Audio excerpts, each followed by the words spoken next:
Habang nag-uusap po kami dalawa ng ating butihing Vice Mayor, siniko po ako ng kasamahan natin mula sa ika-6 na distrito at hinarangan niya po ako hinarangan niya po ang pag-uusap namin dalawa. Nung kinumpronta ko po ang butihing konsehal mula sa ika-6 na distrito na si Philip Lacuna, inambahan niya po ako at inisindak-sindak. Nakakalungkot, sinasabi nyo, ang 12 City Council, apolitical, hiwalay tayo dito, magkakasama tayo, magkakapatid tayo. Pero nung nakita nyo kanina na yung kapwa nyo kapatid ng INAP kahit kitang-kita nyo full view, wala namang hindi nakakita nun Magbubulag-bulagan kayo, taas ng kamay na no. I'm very disappointed with everyone here. Your Honor, kanina po kasi habang tayo po'y nagkakaroon dito ng kaguluhan ng konte or debate, ako po ay nakikita ko po nagpupulong-pulong po sa harapan po nito. Ako po'y lumapit sa may harapan at nagulat na lamang po ako, Your Honor. Meron pong nagsabi po sa akin ng hindi po magandang pananalita. Your Honor, 16 na taon na po akong konsehal mula po ng 8, 9, 10, 11, and 12 City Council. Ako po'y nasasaktan dahil first time lang po nangyari po sa akin yun. Nandito po sa loob ng session hall. Your Honor, kung mamarapati yung sasabihin ko po yung sinabi niya po sa akin. Sabi po niya sa akin, pare, wag kang kupal. Masakit po sa akin yun, Your Honor. Ano ba yung ginagawa ko para po ako pagsalitaan po ng ganon? And I think, yun po, Your Honor, ay hindi po karapat-dapat na sinasabi po ng isa pong kapwa-konsehal sa isang kapwa-konsehal. Lalong-lalo na po, Your Honor, dito po sa loob ng ating pong session hall. Lalong-lalo na po, Your Honor, na sa harapan niyo po bilang presiding officer. Hindi ko po alam, Your Honor, kung narinig, no, kung kaya't gusto nga po sana, Your Honor, kung inyo pong mamarapatin, I would like to formally file an ethics complaint, Your Honor, against my co-counselor, Attorney J.B. Hison, for uttering those words, Your Honor. Yun lamang po, Your Honor, and I do not wish to be interpolated. So if I don't want to be interpolated, Your Honor, for the record. So if the majority floor leader could make a proper manifestation. Ang gusto ko lamang po, Your Honor, ma-refer po itong akin pong hinain sa Committee on Rules and Ethics, Your Honor. Alam mo, Your Honor, pwede naman po tayo dito magdebate, magbalitaktakan, pero para po mapagsalitaan ng gano'n, Your Honor. Your Honor, ako po'y nanganganib sa aking buhay. Ako po'y natatakot na baka naman parang may konting pagbabanta, Your Honor. Alam niyo po, medyo natatakot po kasi ako dahil medyo po matanda na po ako, Your Honor. So sana po wala pong ganong klaseng pag-uugali dito sa session hall. Yun lamang po, Your Honor. Maraming salamat, Punong Mayorya. Your Honor, Your if Honor, I may be Your Honor, recognized po sana. before you seek recognition of Honorable Attorney J.B. Hison, there is a manifestation by the Minority Floor Leader. Your Honor, I move that we refer the complaint of Honorable Philip Lacuna versus Honorable Attorney J.B. Hison to the Committee on Rules and Ethics. Meron po minumungkayan po ng Mayorya. Meron po bang tumututol? Sapagkat wala pinagtitibay. Your Honor, if I may be recognized po, maraming salamat. Kinikilala ng apag ang kagalang-galang, Konsyal, Attorney J.B. Hison. Maraming salamat po, Your Honor. Marahil po, Your Honor, ang pinakamaayos po na nakakita ng insidente po kanina ay inyong lingkod po dahil ito po ay nangyari sa inyong harapan. Kanina po, Your Honor, tayo po ay nagpapalitan po ng ating mga opinion regarding po sa nangyayari kanina sa loob po ng session. At habang nag-uusap po tayong dalawa. Your Honor, gusto Your ko Honor, lamang po please i-remind po, Your Honor, na I do Konsyal not Philip Lacuna, Your bigyan Honor, po I do natin not muna wish to ng- be interpolated. Nandun po sa rules yun. Ako po, feeling ko po, ito po ay isang form po ng interpolation, Your Honor. Anyway, na-refer na naman po, Your Honor. Your Honor, sabi niyo po pag hindi re-recognize, hindi dapat sumisingit. Ano pa naman? Nag-aaral ba? Councilor, May nagsasalita po eh. 1 minute Dapat recess. walang sumisingit. Kaya sa inyo po lang galing na pag may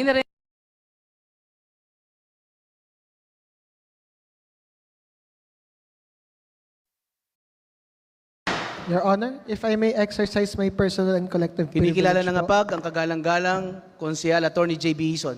Maraming salamat po.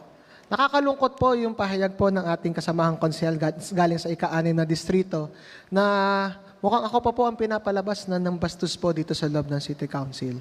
Kanina po nung naka-recess po tayo pong dalawa, Your Honor, ay nag-uusap po tungkol po dun sa mga balitaktakan with regards po sa composition ng minority. Kanina po kami dalawa po ni Vice Mayor, nandiyan po ako sa harapan. In fact, nakatayo po ako directly in front of the Vice Mayor para po marinig niya po ako dahil hindi po ako umakyat sa tarapan. Habang nag-uusap po kami dalawa ng ating butihing Vice Mayor, siniko po ako ng kasamahan natin mula sa ika-6 na distrito at hinarangan niya po ako hinarangan niya po ang pag-uusap namin dalawa. Nung kinumpronta ko po ang butihing konsehal mula sa ika-6 na distrito na si Philip Lacuna, inambahan niya po ako at tinisindak-sindak.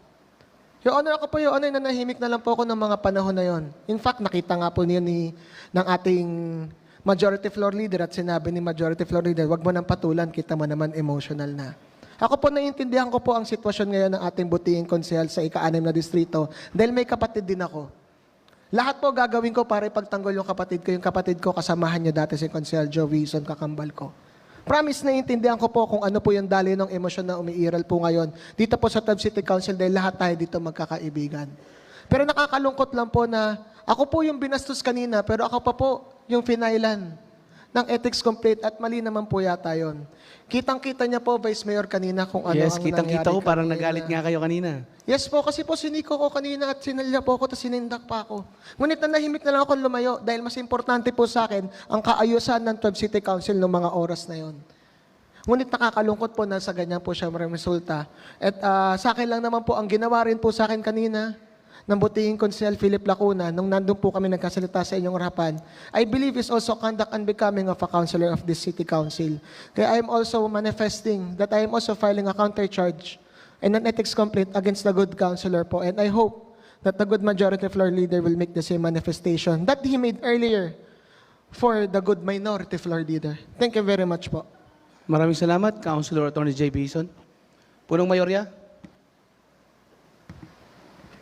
Your Honor, can we, based on the manifestation from Honorable Attorney J.B. Hison, can we move to a vote who's in favor of referring to the Committee on Rules and Ethics the complaint of Attorney J.B. Hison to Honorable Philip Lacuna? Your Honor? Sino po ang sumasang-ayon sa manifestation po ni Konsehal Attorney J.B. Hison? Pakitaas po ang kamay.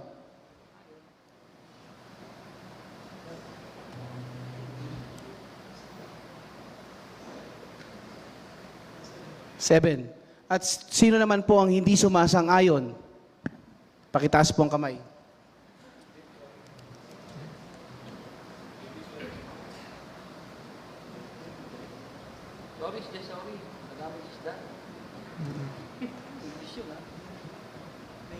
Nineteen po ang bumoto.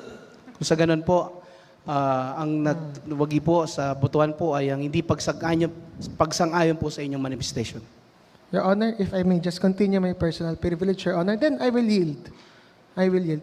Nakakalungkot po ang nangyayari dito na mukhang pagka po kami ang inaapi, kami ang binabastos, in full view of the Honorable Vice Mayor, okay lang. Ako lang, si Konsehal J.B. Hison lang naman ako, number 5 lang naman ako sa District 5. Ako lang naman to eh. Kaya pwede kayo magbulag-bulagan kahit ang dami niyong nakita kanina. Nakakalungkot, sinasabi nyo, ang 12 City Council, apolitical, hiwalay tayo dito, magkakasama tayo, magkakapatid tayo. Pero nung nakita nyo kanina na yung kapwa nyo kapatid ng inape, kahit kitang-kita nyo, full view, wala namang hindi nakakita nun eh. Magbubulag-bulagan kayo, taas ng kamay na no. I'm very disappointed with everyone here. Maraming salamat, Councilor Attorney J.B. Hison. Kaya mga kasama, dapat lang talaga maging relax lang po tayo. Huwag tayo magiging mainitin ng ulo. At masakit lang na makita ko kayong mga kasama ko dito na ganito. Attorney J.B. Hison, lagi ka lang cool. Relax ka lang. Cool lang tayo lahat. Vice Mayor, I'm very sorry po, Vice Mayor. Hindi po ako nagsimula kanina, Vice Mayor. This was in full view of Yes. the Honorable At Presiding kitang-kita ko din po Officer. yun, Consiel Attorney J.B. Yes Hison. po. Kitang-kita Sana ko po, po kung Vice Mayor. paano kayo, ang bilis nyo pong nag-init ng ulo kanina. Vice Mayor, nakita niyo naman din po kung paano ko siniko ng ating kasamahan. Nag-uusap po tayo maayos regarding sa ganon. Hindi Your naman- Honor, tao lang po tayo, Your Yes. Honor. Sana naman po, Your Naunawaan Honor, ko po kayo. tinatrato po. Tapos, Your Honor, I'm very sorry na lang po. I also take exception to dun sa mga parating po ng good counselor natin from 6th District na natatakot daw po siya sa akin. Your Honor, number 5 lang ako sa distrito ko. Wala naman po Wala dapat po akong katakutan kapatid dito. niya sa politika, mag-isa ko. Yung humahamon po sa akin, kapatid ng Mayora, sino mas nakakatakot sa amin dalawa? Nakita niyo nga po, kaya akong sindak-sindakin lang kanina eh. Kaya akong amba-ambahan. Ganun ako kawalang kapangyarihan dito sa City Council. Kahit nakitang inapay ako, nagtataas ng kamay, sinasabi lang nila, JB, sorry ah. Yan ba yung kinakatakutan na konsehal? Basta lagi ka nang relax. Yes, Your Honor. Your Honor, 1 I minute promise I recess, will keep declare by the Your chair. Honor here. Yes. Lahat po tayo pantay na konsehal, kahit kaninong anong pangalan mo pa. Hindi naman pwedeng mang-ape. Tapos dapat yung walang inape, mga hindi pwedeng magsalita, walang karapatan. Your Honor, pinakita nyo lahat dito is a grave injustice. May pinastos na konsehal dyan sa harapan. Yung pinastos pa na konsehal, yung kinasuhan. Anong klase to? Nakita nyo naman lahat eh. May mga sarili kayong pag-iisip. Please think before you vote. May mga sarili kayong pag-iisip, may mga sarili kayong mga mata. Pero pag may nakikita kayong ginagawa sa kapwa nyo konsehal, bigla kayong nabulag. Hinahangaan ko kayong lahat dito. Isa ako sa mga bago rito. Hinahangaan ko kayong lahat. Nalulungkot ako sa ginagawa nyo. Nakakalungkot talaga. Councilor Attorney JB, kanina nakikita ko kayong dalawa dito. Si Councilor Philip Lacuna nakangiti lang. Ikaw yung nainis ng konti. Pero hindi ko narinig yung sinabi mong kupal. Kasi may kumausap po sa akin dito kanina. Akala ko naman okay lang naman kayo. Your Diba? Honor, siniko po niya ako kanina. Nakaganyan po ako, Your Honor, sa podium. Nakaharap ako sa inyo kasi po maliit lang ang inyong lingkod. Ginanyan niya po ako kanina tapos hinarangan niya po ako. Parang di ko naman nakita yung ganong May video naman po yan, Your Honor, sigurado sa mga taas. Sige. Your Honor. Tingnan Please, natin. Your Honor. Tapos hindi nyo rin nakita po na inambahan ako kanina ng suntok. Your Honor. Pero nanahimik ako dahil Pero recess naiintindihan tayo ko sila. Naka-recess tayo. Naka-recess tayo. Okay? O basta cool lang tayo lagi. Sa'yo ko rin sinasabi. Bilang ama mo dito. Bilang ama. Okay. Your Honor, I have the utmost respect for you. And I will just yield po because kayo na po nag-request, Your Honor. I will yield. I promise I will yield. But sana po, Your Honor, yung batas para sa akin, batas din po para sa lahat. Okay. Yun na lang po, Your Honor. I will yield. Thank you very much po for indulging me on this. Thank you very much po. Okay. So, Huson is recognized. Thank you, Your Honor. Your Honor, kanina pa po, nalulungkot na ako talaga sa nangyayari sa atin.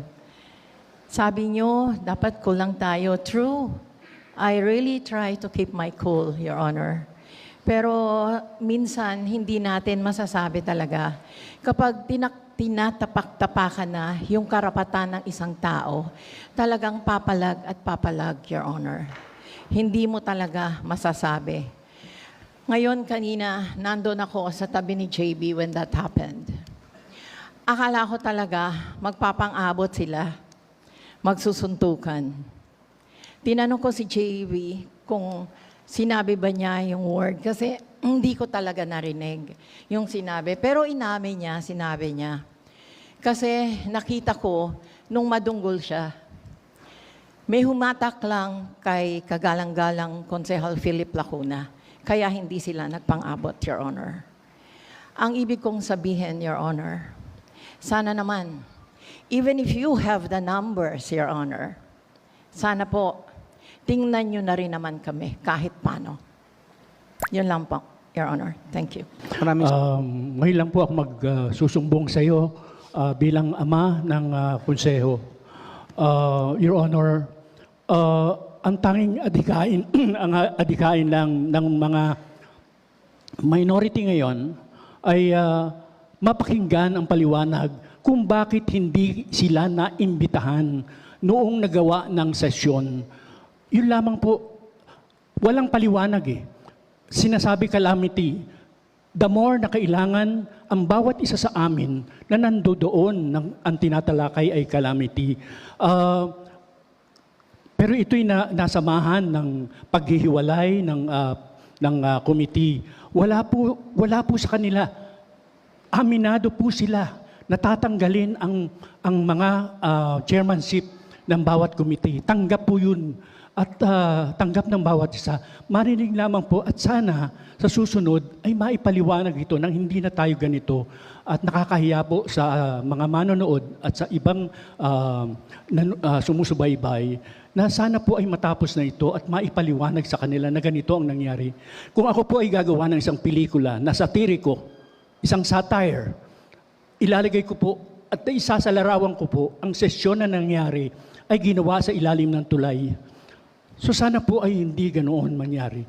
At sana sa susunod po, nang wala na ito at malinaw sa isipan at damdamin ng bawat isa na kayo po ay tapusin na natin itong ganitong, lahat po tayo makakampi, lahat po tayo ay para sa ikagaganda at ikaunlad ng mga mamayang Manilenyo.